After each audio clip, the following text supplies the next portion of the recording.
Do you want more success, more growth, more results? Then it's time for the Boundless Success Accelerator from the Modern Observer Group. This isn't your average coaching program. It's where top performers come to dominate.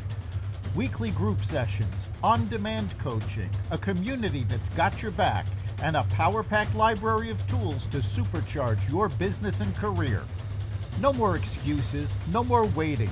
Get in, level up, and start building the life you've been dreaming about. Visit us at modernobserver.com/boundlesssuccess to join today. Let's get you to the next level. We're here because the news is being distorted. We're here because people are being inundated with misinformation on social media. We're here because people are being judged guilty until proven innocent. We are fighting back with facts. This is not a safe zone, so buckle up, Buttercup. This is the raw, naked truth.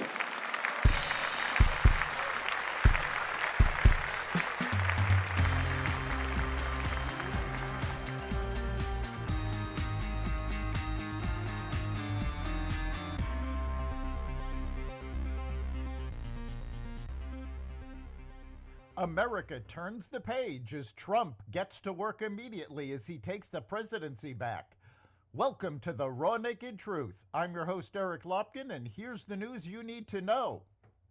Former President Joe Biden on Monday issued preemptive pardons for 3 of his siblings and 2 of their spouses, citing concerns that they will be targeted by baseless and politically motivated investigations, just like the investigations that he initiated into Donald Trump. The White House announced the pardons just minutes before President-elect Donald Trump entered the Capitol Rotunda to be sworn in as the next commander-in-chief.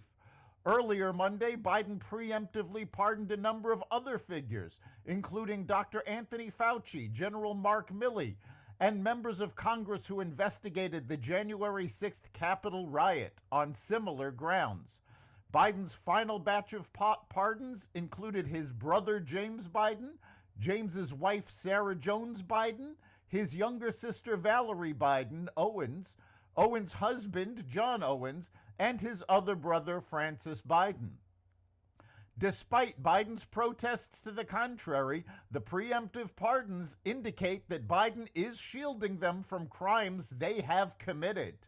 High-profile Democrats warned about blanket preemptive pardons before Biden ultimately took this controversial action in the 11th hour of his administration.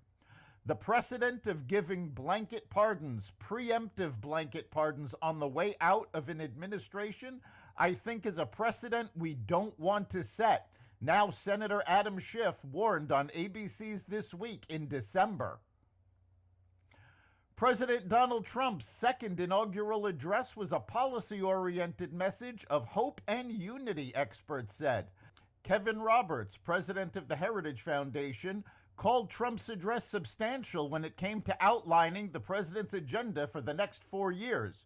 Trump was policy-specific from beginning to end, Roberts said, and I think that that's something that's going to be remembered as a distinguishing characteristic of the speech. Because people, Americans waking up tomorrow, watching the news, reading the news, will remember that Trump articulated a playbook. The golden age of America begins right now, Trump said as he delivered his inaugural address on Capitol Hill Monday. The president hit the ground running, signing 42 executive orders and taking more than 200 executive actions.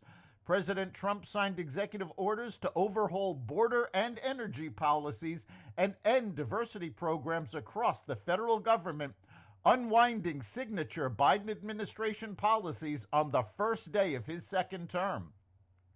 Trump's immigration plans include ending birthright citizenship, declaring a national emergency at the southern border, and ending asylum by speeding deportations, Trump said. He gave the defense secretary 10 days to provide a plan for U.S. troops to help seal the border.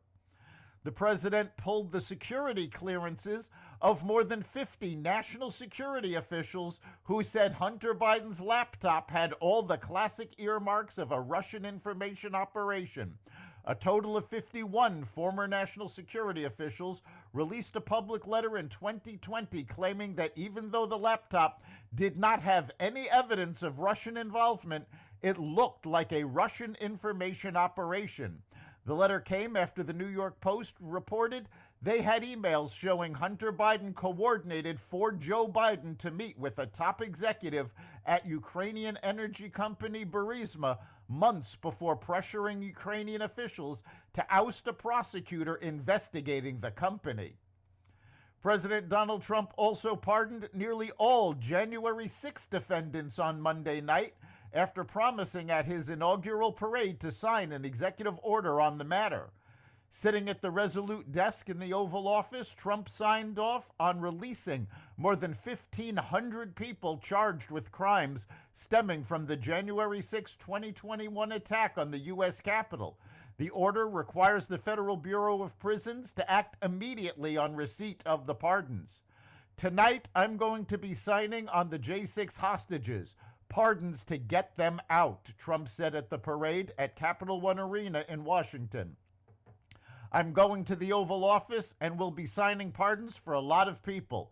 Those pardons include Enrique Tarrio, the former Proud Boys chairman who faced a sentence of 22 years in prison for seditious conspiracy. Tarrio's attorney told the Associated Press he expects Tarrio to face release Monday evening. Trump previously promised that he would be acting very quickly on his first day in office to pardon the so-called hostages. The January 6th committee has destroyed all of their records of their investigation. That's the Raw Naked Truth.